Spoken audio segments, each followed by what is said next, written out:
இனிமே எப்படி பிசி உங்களால பில் பண்ணிடலாது. நீங்க சொன்ன நம்பிங்களா தெரியாது, பட் அதுதான் உண்மை. இவங்கெல்லாம் என்னடா பண்ணுவாங்க? அதாவது ரம்மும் எஸ்எஸ்டியும் வந்து இப்போ ஷார்டேஜ் ஆகிட்டு இருக்கு. அதாவது மார்க்கெட்டில் கிடைக்குது இல்லை. அதுவும் ப்ரைஸையும் பார்த்தீங்கன்னா ஒரு 4 மடங்கு 5 மடங்கு கூட இருக்கு. அப்படி இருக்கு. அசையாத மரம் ஒன்று உயிர்ந்தது கீழே. எக்ஸாம்பிளுக்கு ஒரு 20,000 வித்தது இப்போ ஒரு 80,000 ரூபாய்க்கு இருக்கு. 40,000 ரூபாய் வித்தது 1.5 லட்சம் ரூபாய்க்கு இருக்கு. ஸோ இப்படி இருந்ததுண்டா ஒரு 1.5 லட்சம் ரூபாய் பிசி பில் பண்றாங்க, 2 லட்சம் ரூபாய் பிசி பண்றாங்க, பில் பண்ண வேலா போயிடும். அவ்வளவுதான், நம்மள முடிச்சு விட்டீங்க போங்க. எல்லாத்துக்குமே ரீசன் வந்து ஏஐ தான். என்ன ஒரு என்னத்துக்குனால ஏஐ தான் ரீசன் சொல்றீங்கன்னா உண்மையாவே ஏஐ தான் ரீசன். இந்த ஏஐ வந்து எப்படி வேலை செய்யுது? அதாவது வந்து ஒரு பையன் கம்ப்யூட்டர்ல வந்து ரொம்பவே ஸ்பீடான ஒரு ஜிபியூ இருக்கும், சிபியூ இருக்கும், அங்கே டேட்டா ட்ரான்சாக்ஷன் இருக்கும். இந்த டேட்டா ட்ரான்சாக்ஷன் என்ன செய்யறாங்கன்னா இது ரேம் பாவிக்கிறதும் எஸ்எஸ்டி பாவிக்கிறதும் NVMe SSD பாவிக்கிற சிப்பையும் வந்து யூஸ் பண்ணுறாங்க.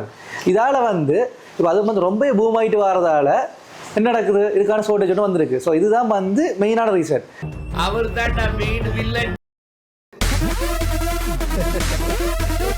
நீங்கள் சர்டிஃபிகேட் கட்டிங்கன்னா சர்டிஃபிகேட் நிறையவே சொல்லும். சப்ளை இல்லை, ப்ரொடக்ஷன் இல்லை, இல்லாட்டி சேல்ஸில் இருக்கிற பிரச்சனை ரெண்டும், மற்ற இயரெண்டும். ஸோ இப்படியெல்லாம் சொல்லும். ஆனாலும் 4 மடங்குன்றது வந்து பெரிய விஷயம். அது வந்து இப்படியான ப்ரொடக்ஷன் கட் பண்ணி அப்படியான விஷயங்கள் வராது. இதுக்கு முக்கியமான ரீசன் வந்து ஏஐ தான். உன்னால என்ன பண்ண முடியுமோ அதை பண்ணிட்டேன்.